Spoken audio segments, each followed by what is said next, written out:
Hello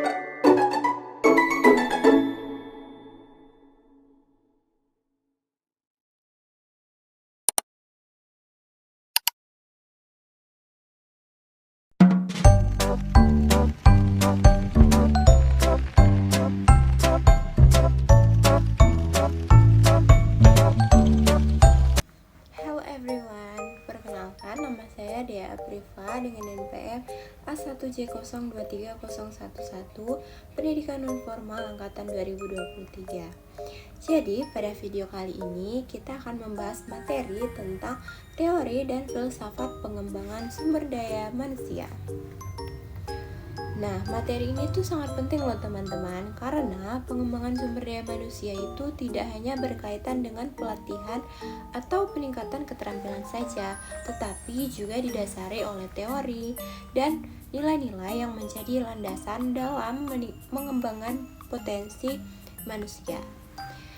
Pada bagian pertama, kita akan memasuki bagian yaitu tentang pengertian pengembangan sumber daya manusia.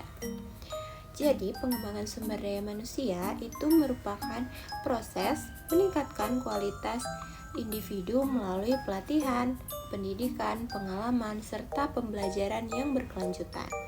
Nah, tujuan dari pengembangan sumber daya manusia ini adalah untuk menciptakan individu yang memiliki kemampuan, keterampilan, sikap, dan pengetahuan yang baik sehingga mampu berkontribusi secara maksimal dalam organisasi maupun dalam masyarakat.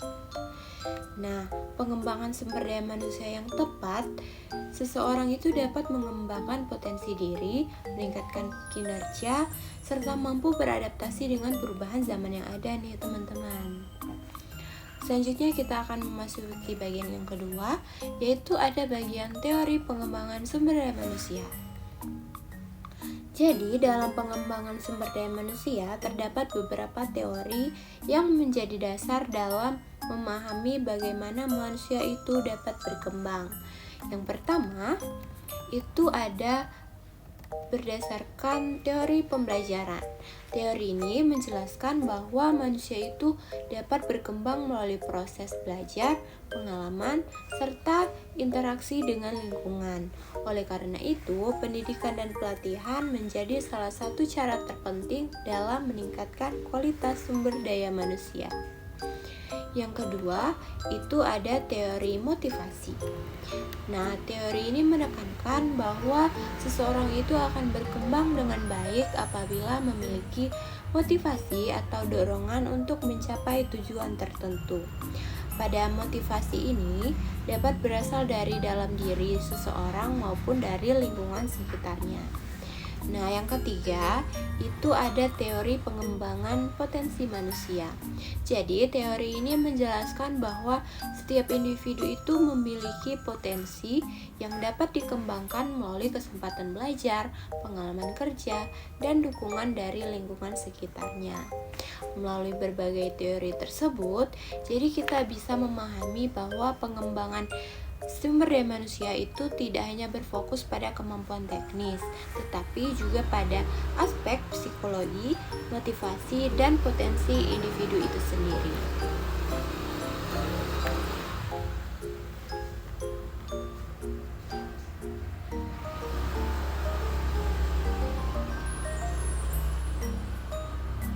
Selanjutnya ada bagian yaitu tentang filsafat pengembangan sumber daya manusia. Nah, selain teori ini, pengembangan sumber daya manusia itu juga didasari oleh filsafat atau pandangan dasar tentang manusia dalam proses pengembangannya. Jadi, filsafat pengembangan sumber daya manusia memandang bahwa manusia itu adalah aset yang sangat berharga dalam organisasi maupun dalam masyarakat. Oleh karena itu, manusia perlu dikembangkan secara terus-menerus agar dapat mencapai potensi terbaiknya. Nah, dalam filsafat pengembangan sumber daya manusia juga ditekankan bahwa setiap individu memiliki hak untuk memperoleh pendidikan, kesempatan belajar, dan dapat juga untuk pengembangan dirinya. Selain itu, pengembangan sumber daya manusia juga harus memperhatikan nilai-nilai kemanusiaan seperti etika serta keseimbangan antara kemampuan intelektual, keterampilan, dan juga sikap moral pada manusia.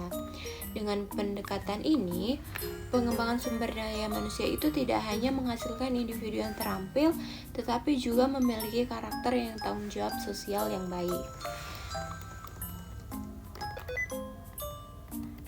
Nah, dari pembahasan tadi dapat kita simpulkan bahwa teori dan filsafat pengembangan sumber daya manusia merupakan landasan penting dalam meningkatkan kualitas individu. Teori memberikan pemahaman tentang bagaimana manusia itu belajar dan berkembang, sedangkan filsafat itu memberikan nilai dan pandangan dasar mengenai pentingnya pengembangan manusia sebagai aset utama dalam organisasi dan ataupun dalam masyarakat. Dengan memahami teori dan filsafat pengembangan sumber daya manusia, kita dapat merancang program pendidikan pengembangan yang lebih efektif, manusiawi, dan berkelanjutan. Mungkin itu saja pembahasan kita tentang materi minggu ini. Terima kasih sudah menonton video ini. Semoga penjelasan ini dapat menambah wawasan kita semua tentang pengembangan sumber daya manusia. Sampai jumpa di video berikutnya.